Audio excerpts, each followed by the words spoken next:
Welcome to National Parks Traveler, where we explore the national parks and the issues that involve them.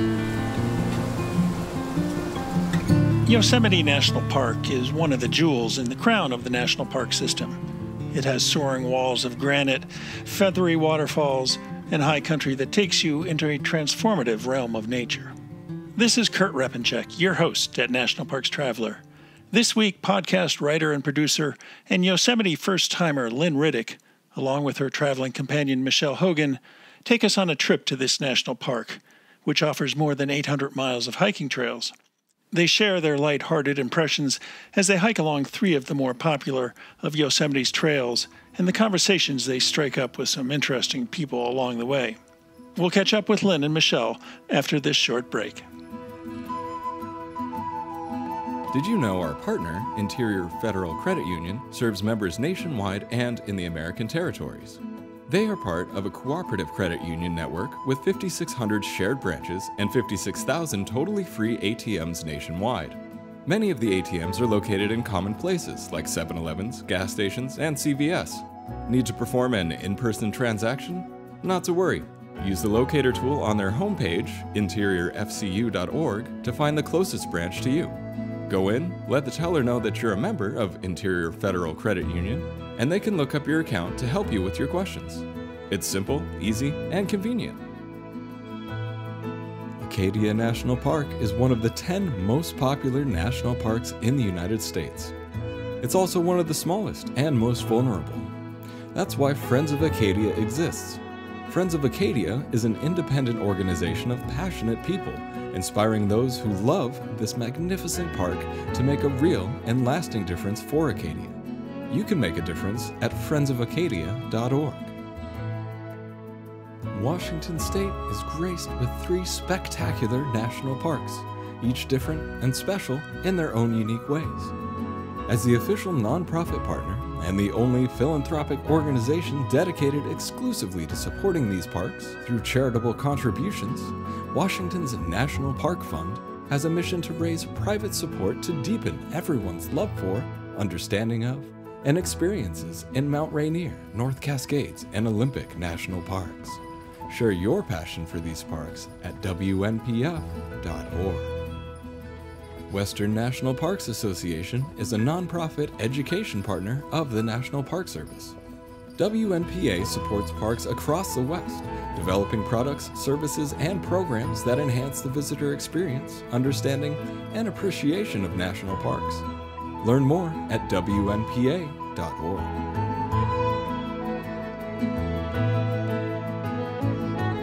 It's our last night in Yosemite.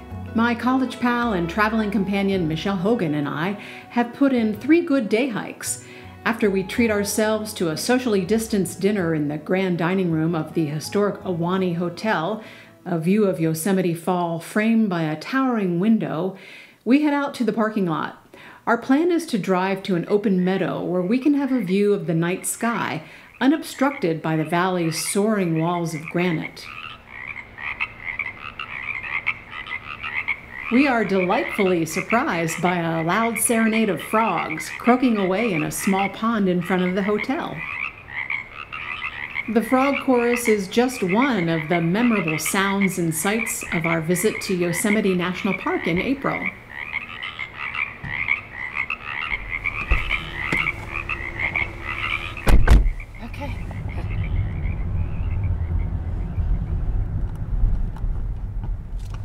Yeah, the frogs coming out of the Ahwahnee, thinking it was pre-recorded nature sounds. That's how jaded we are. We think every nature sound is, recorded and something played in the lobby of the Las Vegas casino.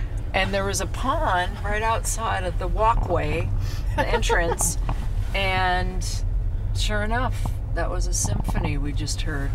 It was fantastic. It was fantastic.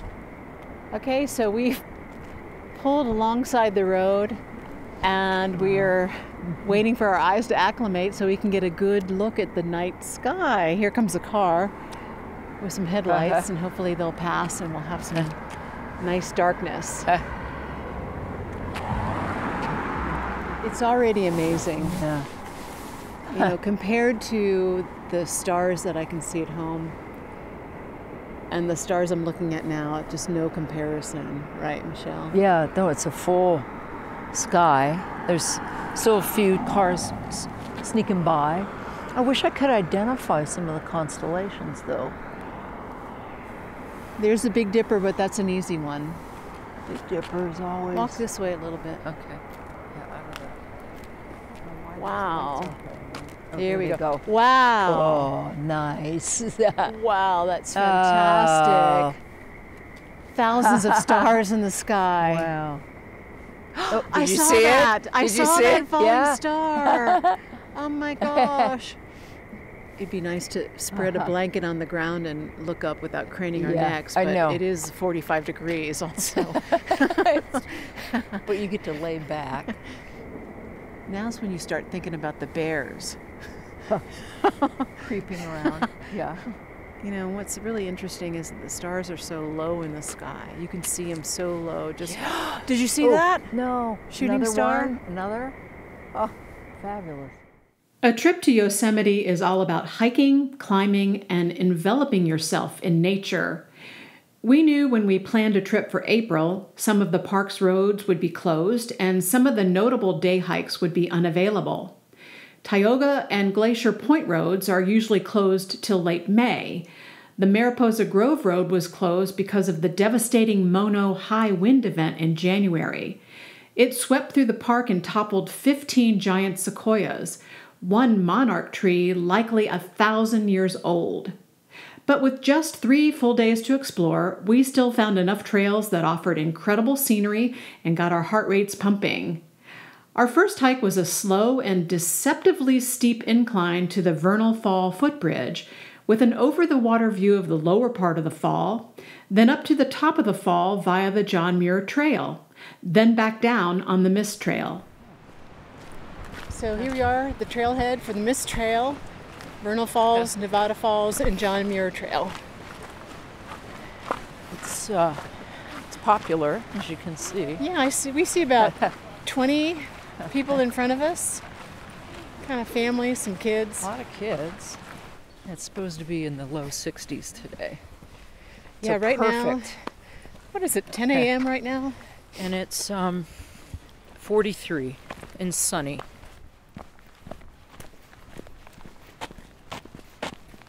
Hi, good morning. So what was your take on the reviews that you read about this trail we are starting out on? The first one was like skull and crossbones warning. You're taking your life into your hands. And then the others were quite positive with a sprinkling of, be careful, the granite's wet, the steps are uneasy, but it wasn't foreboding, like, you're going to lose your life by doing this hike.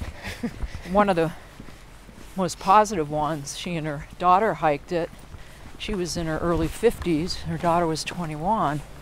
And they said they were in good shape, but it was still a challenge. So we'll see. Yeah. Everyone's spin is so different too, isn't it? Like, Well, everybody comes from a different point of view, different experience. Exactly. Different altitudes. Fitness level. Perseverance. Preparedness, like bringing water and a snack, having the right footwear.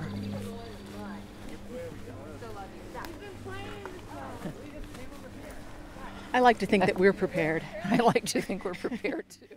I live in San Antonio, Texas, at 650 feet above sea level. Michele lives outside of Denver at 6,800 feet. So it's understandable that I start getting winded a little sooner.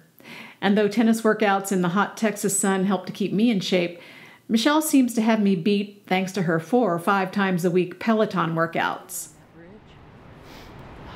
So feeling the need to take a rest break, and Michele kept walking for about half a mile, I think, before she noticed I wasn't behind her. Sorry, Lynn. I'm glad you Where'd didn't you go? I'm glad you didn't feel the obligation or the responsibility to wait for me. That's good. Every man for himself up here in the mountains. Now it looks like the worst may be over. At least we are approaching a downhill strip. I had to get up that hump, just head down, because I saw shade in the distance. When you start feeling your heart pumping in your throat, Yeah. got to sit down and take in some oxygen and calm that down. I'm wondering what the altitude is where we're at here. It says at the like you climb 1,000 feet in 1.7 miles. So. Well, we might not be as high as your home in Castle Rock, Colorado yet. Not just yet. It helps. Living at that altitude for sure. All right, I think I'm ready to trudge hoof. forward. Okay. We got to go past all the hikers we already passed now. No problem.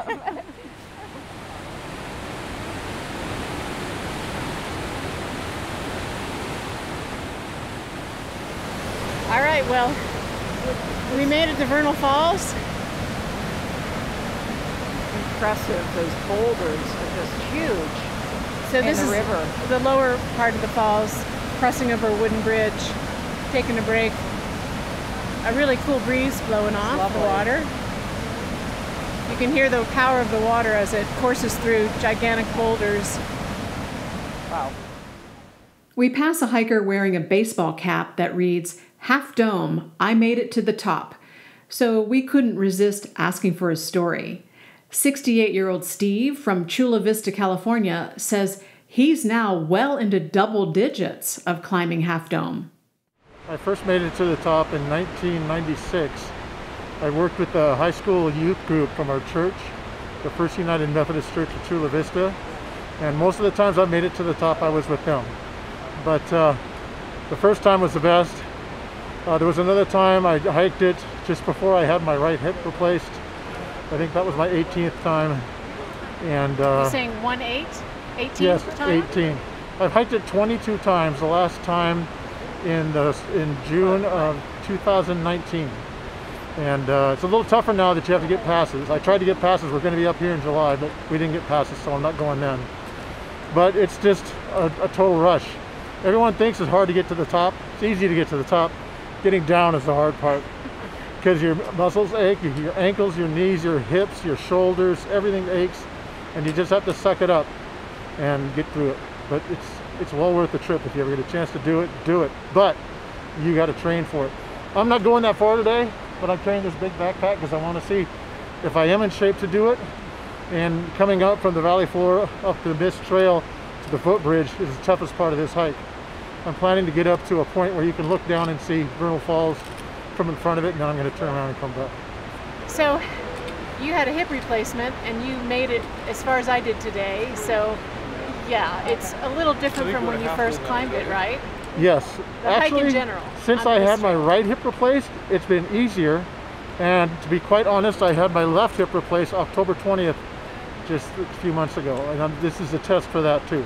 I've been walking a lot at a local mall in the parking lot, which has it's an outdoor lot, has 8 flights of stairs that I hike up and down all the time, because there's lots of stairs on this hike once you get past Nevada Falls. Fantastic. But my favorite place on earth is right when the falls is like right here. You're about 30 yards from it, and it's just roaring, but you're just getting massively soaked by water. So you have raincoats. I do. You don't have a.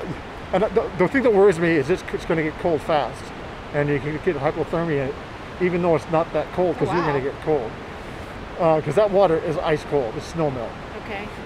All right, Steve. Well, I know it's been harder to breathe in this high altitude, and you're breathing through 2 masks. So thank you for taking that extra breath. Oh, sure. To talk to us. Oh, no problem. It was my pleasure.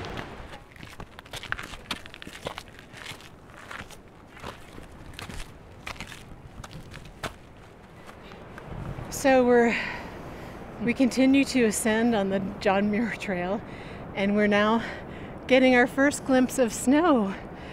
There's snow melting along the rocks, and we're looking up at this sheer cliff, this flat face of granite. How many feet? 2,000 feet high above us. And it's sprinkled with veins of black. So the granite's kind of a gray-brown taupe. And then looking back the other way, we have this phenomenal view of Yosemite Falls, the upper and lower portions. You can hear it from here. How far would you say it was away as the crow flies? 5 miles. It's a 2-tier fall, and the upper fall, it's just, the water is so strong coming over the rock, and then it just dissipates. It's just something to behold. Like, you could sit here transfixed for hours, couldn't you? Yeah. Just looking at this scene.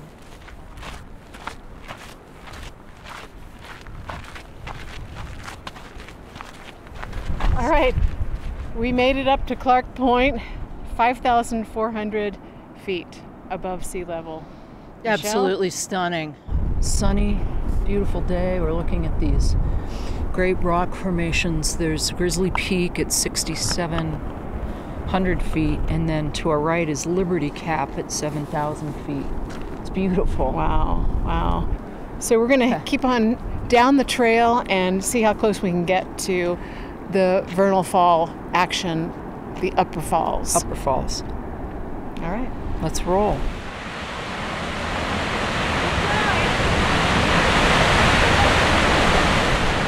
So we just came down the most treacherous set of stone, quote-unquote, stairs. No rail. At the top there was a rail. Very treacherous. Some of those steps, for lack of a better word, had a rise of like 18 or 20 inches. So what method did you find yourself employing most? I coming did down the those stairs? sidestep method. Sidestep. I've done that on scary ski slopes too. Where I just inch my way down when I'm in trouble. I alternated sidestep, front step, and then sidestep the other way. Oh, good. So yeah. You did the full spectrum. You just didn't go backwards in reverse. There's watching people going up that, I'm so glad we didn't go up that way. Yes. And, an elderly woman sitting there with really probably no idea what was in store for her. Exactly. But anyway. There's a good fear. Yeah, it's a focus. You got to focus or you lose your footing. But when you're looking down at it, it's like, whoa. Anyway, we're about midway down the falls, the vernal falls, and taking a pause in the footwork to look up and see this glorious waterfall. Stunning. Yeah, it's an emotional feeling. No words. And I'm starting to feel some mist, so I think the worst mist is yet to come. I think so. All right. Well, let's keep going.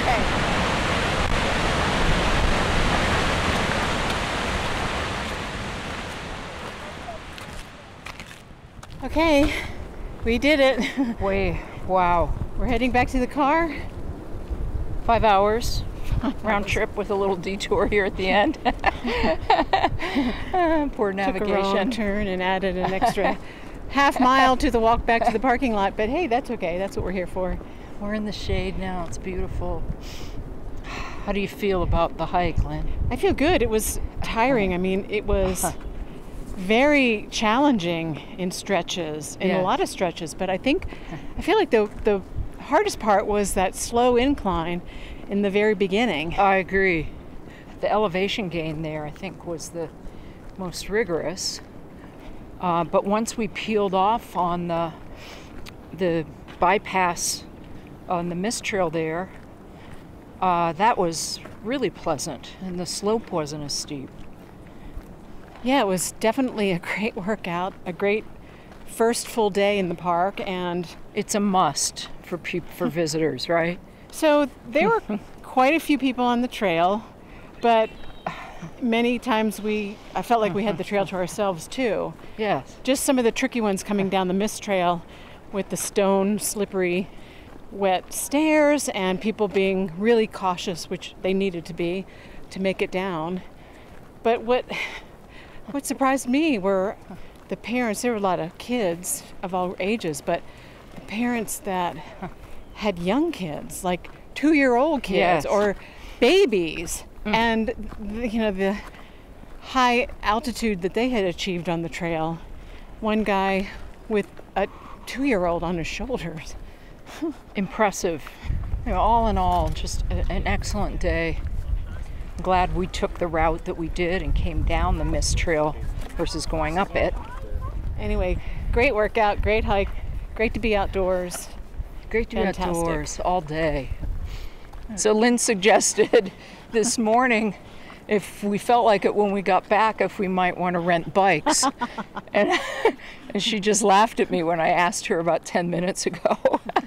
Rookie mistake. Next day, a trip to the 100-year-old O'Shaughnessy Dam and the Hetch Hetchy Reservoir, which provides water for the San Francisco Bay Area. We've got our sights on the Wapama Fall Trail. It's a moderate 5.5-mile round-trip hike with 200 feet of elevation gain. We are heading to Hetch Hetchy Reservoir.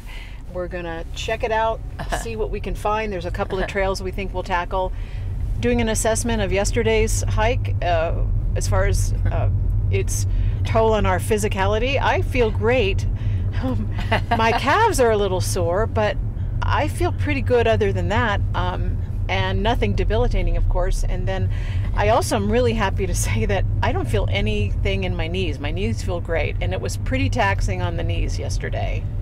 For sure. Yeah, I don't feel any pain either. I just feel that good feeling of soreness after you've done something difficult. My glutes were sore this morning, probably from all the steps that we took, but feel good.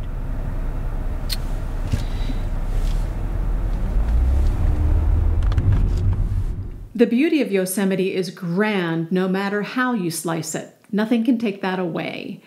But we would be remiss not to mention the devastation of trees here. Everywhere, hundreds, thousands. Is there even an accurate count? Even before we drove through the park's south entrance by Mariposa Grove, we started seeing downed trees. 100-foot ponderosa pines and incense cedars. Trunks snapped in two like pencils. Some completely toppled over with massive exposed roots. So many trees in addition to the giant sequoias that were unable to withstand the January Mono wind event that produced winds up to 110 miles per hour. And we passed through acres and acres of charred stumps from recent and past wildfires, some natural, some planned, but others caused by humans. Insects, disease, and diminishing snowpacks producing less water reaching their roots. And then there's the logging trucks we pass on park roads, stacked and loaded down with trees, some seemingly 30 inches in diameter, from having been cut and cleared from the worst areas. But hopefully off to find life after death, maybe as furniture or lumber. So we are still driving toward Hetch Hetchy Reservoir and the hiking area down here, and it's been a great drive from the valley. Michele, let's talk about what we're seeing here. Yeah, I mean, so you go out of the park and then come back in, which we're doing right now. And again, a lot of downed trees, charred. From last year's wildfires, no doubt. From last year's wildfires. And a lot of pines, meadows, very different scenery than the valley with the granite walls, but really pleasing. Hetch Hetchy welcomes you. I was just wondering if we might Gates close at 5 p.m. We meet Park Ranger Dave at the Hetch Hetchy entrance. It's his first day back for the season. He's seeing the newest crop of wind-down trees and is as shocked as we are. He gives us a brief explanation of the complex causes of the destruction of Yosemite trees. What are the fire destruction as we're coming in? Is that a result of current 2017 fires? there was a big fire, Okay. which you probably saw the remnants of, Which one was that called? the rim fire. Rim fire, right. So that was 2017, and then all this blowdown has just happened in the last 2 years. If you look around all these trees, Yeah. we had a huge wind event up here. Are you from California? No, but we knew about the wind event. We yeah, heard there's when two that of happened. them happened, or probably 3 of them happened over the last 10 years. But we just had another wind event just this winter, and you can see fresh trees right here Wow. because it was like a disaster zone Wow. here. The trail crew came in and they did all the big stuff. You can see all these big branches were on the road and everything, Yeah. and then they left a lot of the twigs and things like that. Yeah, that's the thing too, because I feel like when we see all these broken off pieces of tree or trees that are broken midpoint, it was from the wind events. How does the park know which ones to go in and chop and which ones to leave Well, there? they have a whole forestry division and they go around, but I think they got their hands full on this one. Wow. You know, so there was there was bark beetle infestation wondering. for about 8 years. Really? So there was fires, bark beetle, and 3 wind events. Wow. So you're seeing the results of all those over the last 10 years. Wow. Yeah, we came in through the south entrance and saw that same sort of. And then the fire over landscape. there was last year. Yeah. Which one was that Ferguson again? fire. That was Ferguson. the Ferguson. Because Yeah. the creek fire also was. I know every year there seems like there's a fire somewhere. Yeah. Yeah. I see a lot of new growth. We passed through a lot of new pine growth. Yeah, it's so, probably getting stimulated from all the fires and activity and, you know. Yeah. It's got to make you feel better, I guess, when you see new stuff coming up amongst all the stuff that's dying off. Yeah, no, it's pretty distressing. Yesterday was my first day out here since last autumn, and all these new trees that are falling down, I was so shocked. Wow. There was so much devastation. Our housing units are over there. You can, when you drive through, you'll look over there. A tree went through a couple of them. A tree went through. Wow. Wow. Sliced it like cheese. Wow. Well, let's go Fresh hit air. it, Hogan. Okay. Yeah, go down there and check it out. Sounds great. Well, thanks for right the there. pointers. Yeah, thanks, Sure. Dave. And have a You're great welcome. season. Yeah, have a Yeah, great it's just season. starting tomorrow. I'll be in uniform if you're around. Excellent. Okay. All right. Thanks Okay. a bunch. Bye. Bye-bye. Wow. Ooh, Lynn. Our first glimpse of the reservoir. Oh, Wow. I wish we could pull over. That is a dam. You see the Wow. dam? Yeah. Yikes. This side of the park definitely has a different feel, different look. Moonscape, that's probably a good word. Not that there's trees growing on the moon. Right, but it's just not as dramatic as the valley because you're in the valley looking up, right? We're at a higher elevation looking down. Wow, look! Holy Look, smokes. this is a one-lane road we're Is going it? over, but it's skirting along the reservoir. It's beautiful. Ah, there's the dam. There's the walkway over the dam. You want to go out and take a peek? Bridge. Sure. To access trails on the north side of the reservoir, we walk across the dam and through a long tunnel.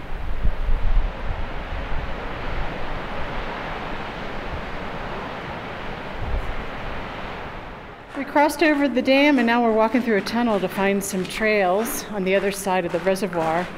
And this is a really cool tunnel. It's kind of rough cut in the middle. It wasn't ever finished out. A little wet inside, some puddles for sure.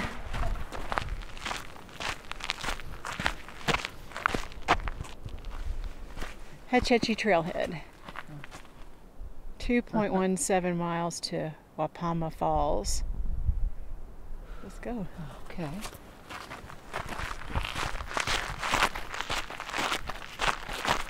We are approaching the falls. How far do you think we've walked, would you say? 2 miles. Yeah, about 2 miles. Say?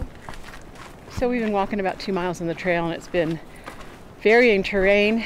We just passed through a section of sort of flat rocks that were placed in the trail, kind of like the easiest part of the trail we've been on, maybe Actually, the piece we're on now is even easier. It's just dirt with chopped up leaves on top of it, mulched leaves, and pretty easy. There's been some ups and downs. Not much change in elevation, a little. Yeah, not too much. We're kind of skirting along the rim of the reservoir and starting to hear the falls. It's nice. It's Really pleasant. Temperature's great. a lot of clouds up there, kind of dark, but so far so good. And oh, we're passing some people right now. Hello. Hi. And off in the distance, not sure what mountain peak we're looking at, but lots of snow still up there. Pretty snow.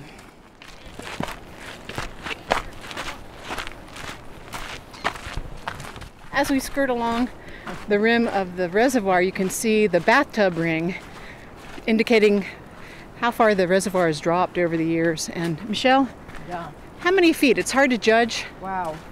20 feet drop? I'd say more than that. 30 feet Yeah. from the highest part of the ring. As you said, it's hard to gauge from this angle, but it's significant. Yeah, it's interesting Yeah. though.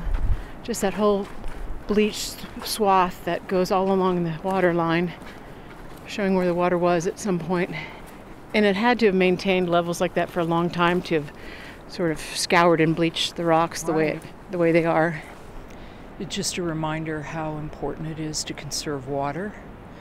You know, water is so precious, and I feel like people don't have a good understanding of that because you turn on your tap and out it comes. But, you know, I come from a very arid part of the country, San Antonio, where we are always under water restrictions, and water conservation is always foremost in my mind. And you look at this and you look at the drop of water, the drop in the water level, and you know how much populations have multiplied since the days this dam was built. So the demands Yeah. of the water, and then also you know the changing of the climate, and fewer snows, fewer snow melt, you know, fewer rainstorms. All of it. And people could see this. I wonder if it would make an impact. It is a beautiful view though that we're looking It at. is. All right, to the Okay. falls. Okay. Public service announcement over. Okay, so this is an interesting little pathway we're coming down. A stone, rock paved walkway descending down to the falls. You know, starting to see the first of the mist. Oh, and there's the first glimpse of the falls up close. Wow. Wow. Wow, wow, wow. And when I say walkway, I use the term very loosely. It's a little treacherous in spots. And here we are at the base of the falls. There is a wooden bridge. A beautiful wooden bridge with a nice big warning sign. Slippery when wet. Here we go. Coming up, you can start to hear the roar of the falls. The falls are so loud, I don't know if you can even hear me as I record. Getting a face full of mist. It's really beautiful. Beautiful. How would you describe it? Sheer power. The volume of water and the height that it's cascading down is brilliant. Huge boulders. Huge. Boulders as big as houses. The water's coming down through a cleft in the cliff, through different levels and layers, and then winding up in a cascade of boulders, just finding all kinds of different paths through the boulders, tumbling on down to the reservoir, which is calm as can be. That is so cool. Wow.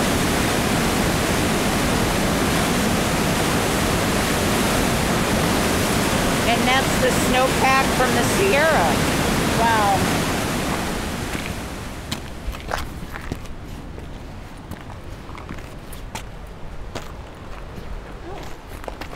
coming across a couple of guys that are fully loaded down with rock climbing gear. So what's your story?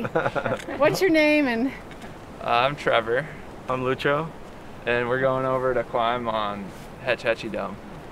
First time to do that? Lucho's been over there before. Yeah, I've been coming out here for over 10 years, and have a route that I established about 10 years ago on Wapama Rock, and have climbed on Hetch Hetchy Dome also. But Wapama's now closed for peregrine nesting, so we're going to the next big one that's open. Wow. So, Why do you climb here? for a lot of reasons, I guess. There's a lot of untapped potential for new climbs here. You also have any route, for the most part, to your pick, you know, at any moment, because there's no other climbers typically out here. I don't think I've ever seen another climber out here unless we came out together, you know. Wow. Fantastic. How about you? Well, you know, Lucho's been out here a lot, so he's just going to show me around. And yeah, it's cool to be able to come out to a place like this and avoid all the crowds in Yosemite Valley. So how much time are you allotted for your climb here? We typically get like wilderness permits, and then either sleep on ledges on the walls or things of that nature, just because typically it's hard to do these in a day with the gate hours, so you have to kind of do multiple night kind of trips, like backpacking in a way. What is that like, sleeping on a cliff? We've seen it on TV. We've seen it. Oh, it's not bad. You know, if it's a big flat spot. Okay. There are some really big ledges up there. Okay. You know, so Big, some of them are like 2 feet wide? no, like about as wide as this, you know, path. Oh. Okay. Some of them have dirt and stuff, and have soft. Some of them are just all rocks and stuff. So yeah, it all depends on where on the wall it is. But sometimes we carry out these cots that you hang on bolts that are. Seen those. So so I've done that on this cliff, the Wapama cliff. I've brought that cot, and it sleeps 2 people side by side. That's crazy. And you're not quite dangling in space. You know, you're on a wall that's less than vertical, with little ledges around, and a lot of anchor points, so you're clipped in all the time, you know. It's not as scary as it seems, because you're like, well, you're like hanging in your harness or just from your fingertips, like in space all day, and then you finally get to a ledge that's big enough to like lay down on, and it feels super comfortable. All of a sudden you're not looking down and seeing the ground hundreds of feet below. You like have rock under you, so it's actually like pretty comforting when you like set up your portaledge or actually get on one of the ledges. So, Cool. yeah. Well, I mean, this is a funny question, but can I feel your hands? Oh yeah. I just want to see if they're rough. Not too bad. You got some calluses there, but the calluses are what you want, right? yeah. Yeah, I don't know. I climb a lot, but my hands never get too bad. Calluses sometimes occur after you've been climbing a lot and then you stopped abruptly, and then it starts kind of doing weird stuff like peeling and stuff. But if you keep climbing, I think it keeps your skin pretty thin on the tips and soft, you know, kind of. Wow, I wouldn't have thought that. Kind of like pumice almost. Almost, yeah. I've been climbing on a lot of really coarse rock on the coast in the Bay Area, and that's totally different than this stuff. More coarse than this. Well, cool. So how long do you think it's going to take you to get to the top of the dome then? Oh, I don't know. We'll probably make part of our way up, but it you know, it could be done in a day with in a long day, or it could be done in 2 days, 3 days, whatever you want to do, at whatever pace, you know. Yeah. Well, you're getting a late start today. Yeah. So Yeah, well, we'll I probably know just climb a little bit today. Okay. Well, I know your packs are heavy, and that's takes its toll on your overall fatigue level, I'm sure. So Yeah. thank you for your time talking to me. Uh-huh.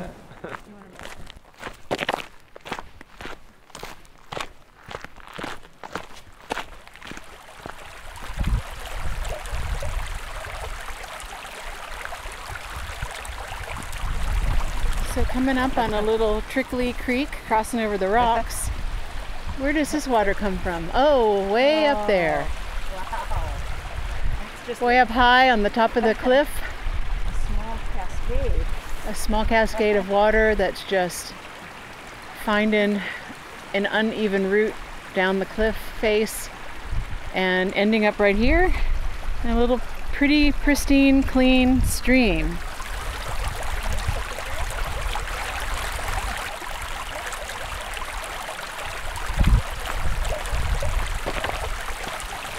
Approaching a nice little waterfall, coursing over the rocks.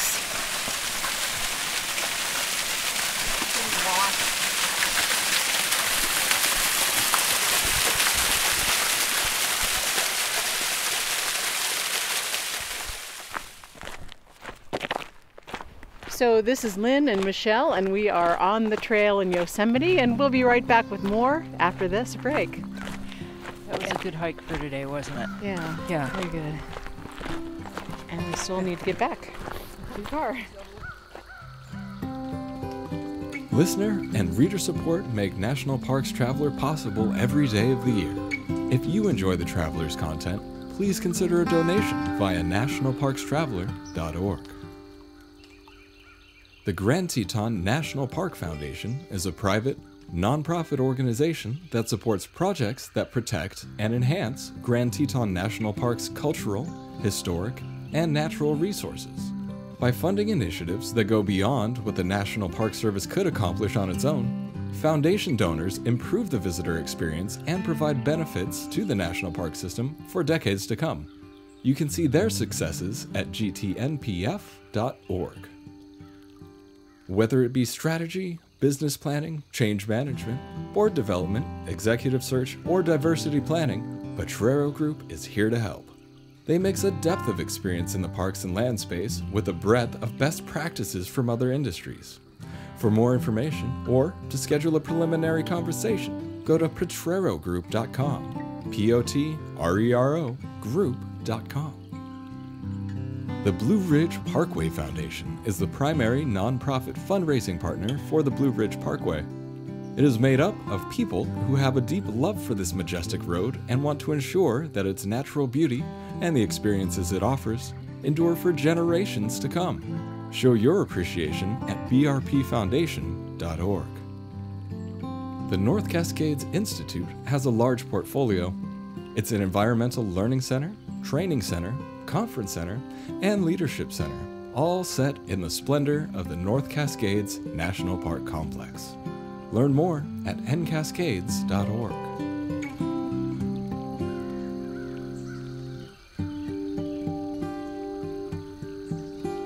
And this is Michele and Lynn. We're back on the trail. Okay, here we are, another beautiful morning in Yosemite. Not a cloud in the sky, maybe 45 degrees right now. Michele and I are heading out for another day of adventure. Michele, what's on our agenda? Well, right now I have to pause and say we're looking at Yosemite Falls on our way over to the Ahwahnee Hotel to start our hike today at Mirror Lake. And we're looking at the falls. You can't just walk by here. You have to pause and absorb the power and the beauty of the falls. It's just stunning. So we're standing here watching the falls on our way over to the Ahwahnee. And we're going to walk up to Mirror Lake. We'll see if we want to go around the entire lake. I think there are different options we have, but we're not going to get in the car today, which is good. And we feel pretty good. My calves are still a little sore, but totally workable, walkable. And I think Michelle's feeling a little glute pain too from the last couple of days, but we are no worse for the wear, really. We're ready to go. It's a good pain in those legs. So, all right, here we go. Here we go.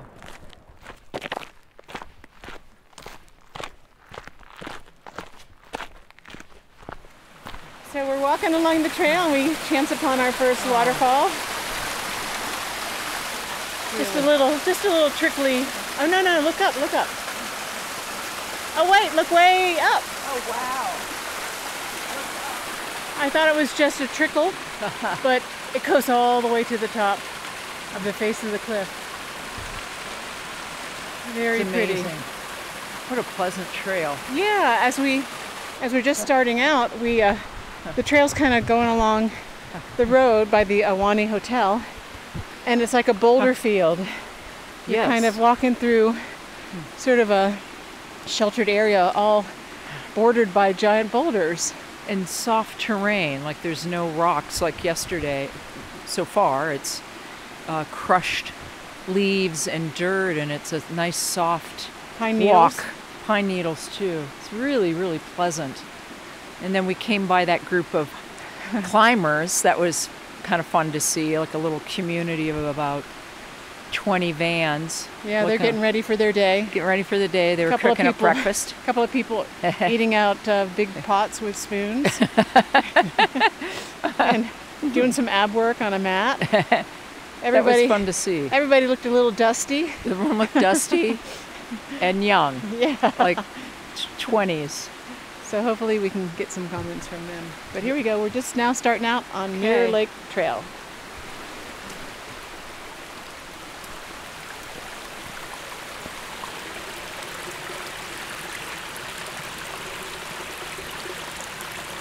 We know that when you come to Yosemite, you need a good pair of hiking shoes or hiking boots or some good footwear that gives you traction. Other than tennis shoes. But we came prepared with the right footwear. But we also discovered you need to bring along a geologist, a botanist, hydrologist, geographer, historian. They would all be helpful. Because you have so many more questions than you can possibly get the answers to when you want to know it. Right. So bring along a park ranger with you also. They'd be great. A naturalist. A naturalist.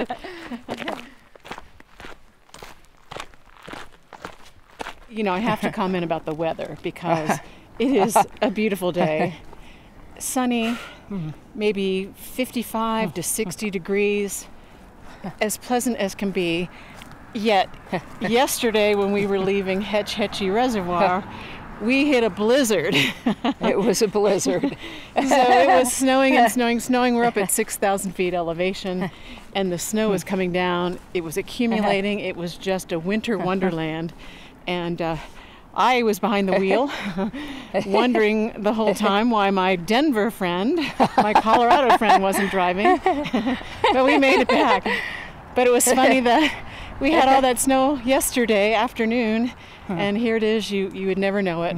No, it's gorgeous. It started out as a wintry mix and descended into a full winter storm.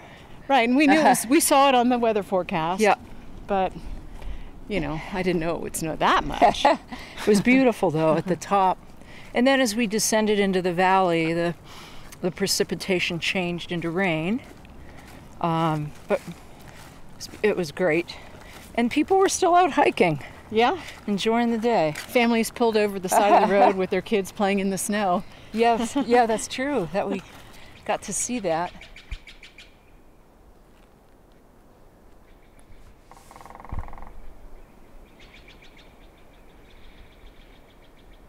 We chanced upon a couple gazing skyward with a pair of binoculars and a big camera lens. And what are y'all looking at? Well, right now we're looking at a northern flicker, red-shafted, sitting at the top of a dead snag, advertising to the world that this is his territory. We heard him. He's drumming away. Oh, there he goes.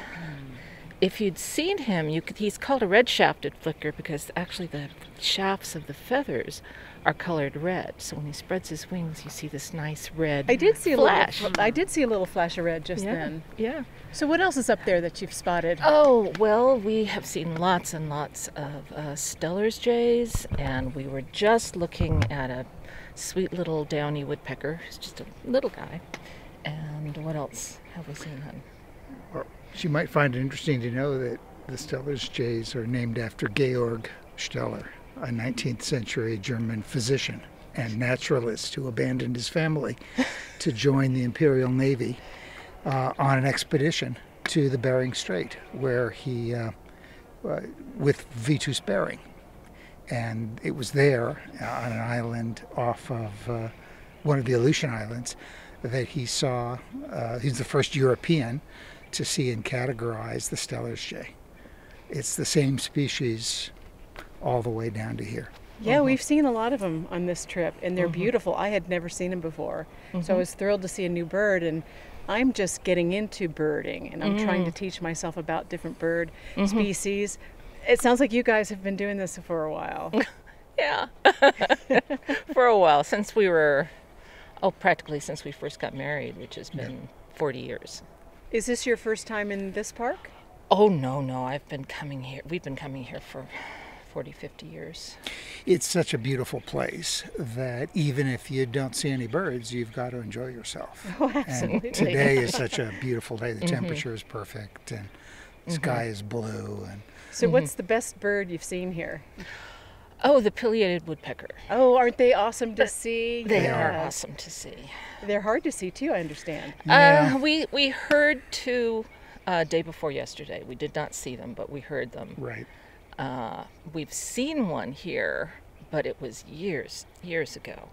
But he was just dismantling a tree. I mean, literally dismantling the tree, just stripping all the bark off. There was a big pile of bark on the ground underneath. It was amazing. I'm thrilled to watch.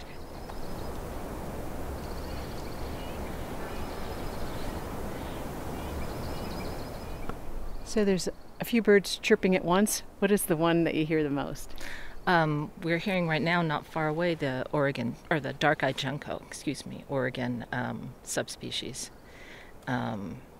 Pretty little, cute little bird. It's a kind of sparrow with a black hood and kind of a pale body. And when he flies, you'll see two little white marks in his tail. And he's very common around here, very common in the campsites.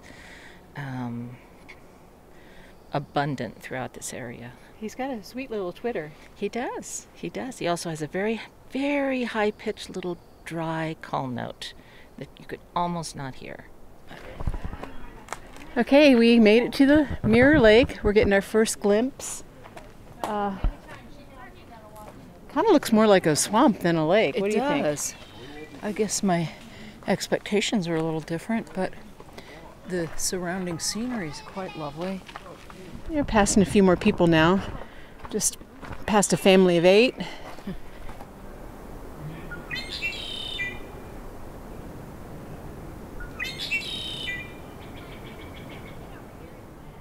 Trying to figure out what that bird is. He's got the distinctive call.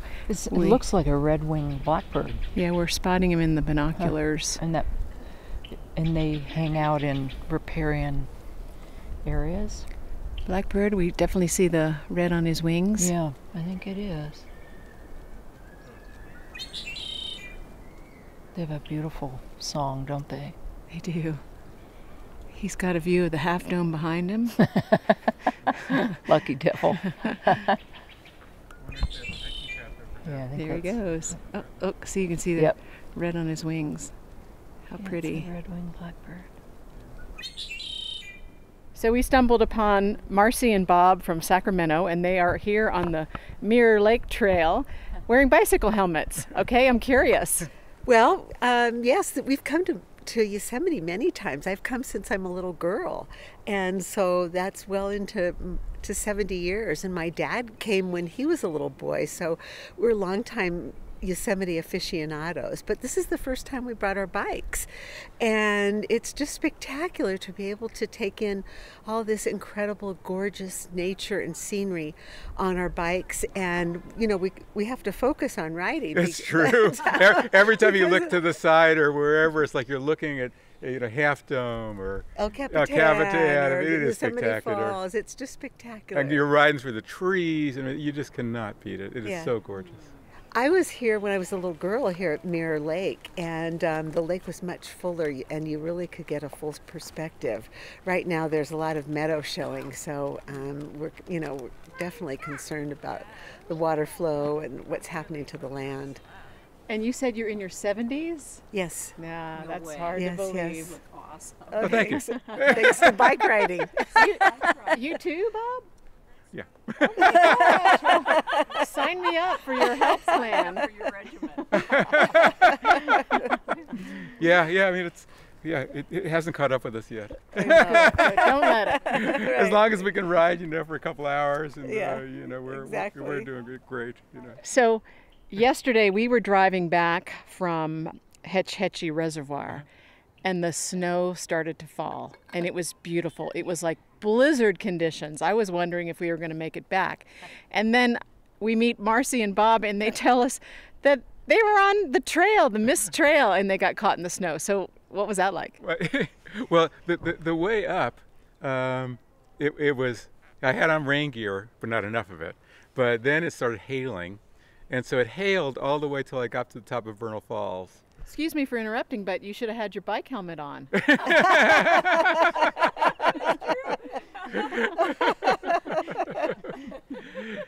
Anyway, so in the top of Vernal, so Marcy had come around the Muir Trail and come up, and so to meet her, I had to go out from there toward Nevada Falls and then up to Clark Point, which was a good up. And by about halfway up to Clark Point, I realized it wasn't hailing anymore. It was now snowing. And so then, Marcy called me on the phone and she said, "Have you got all your gear on?" And I said, "Yeah." And it's like, it was really cold. I wish I'd brought my gloves up with me.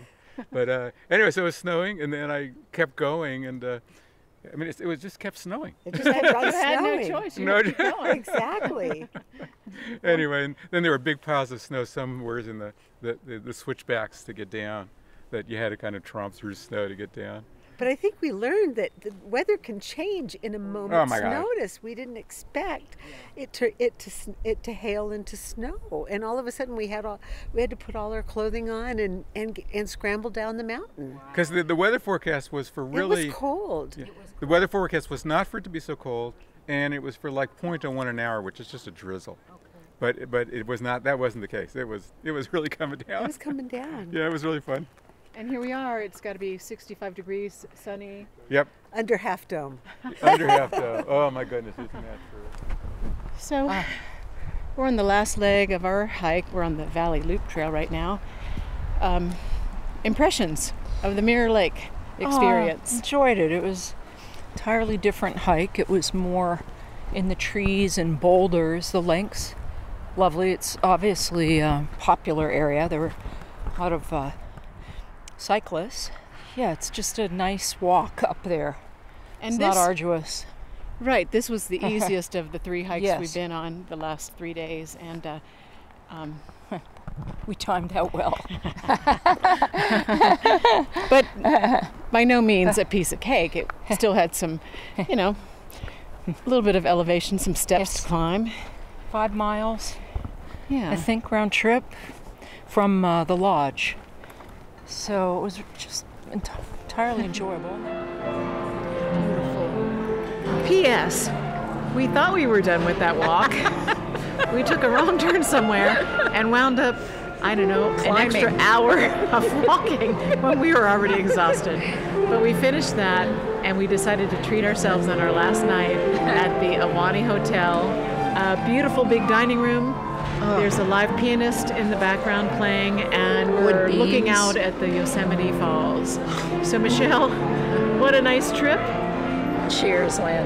It's been a blast. It's been fun, and we've learned a lot, and there's still so much more to learn. Come soon.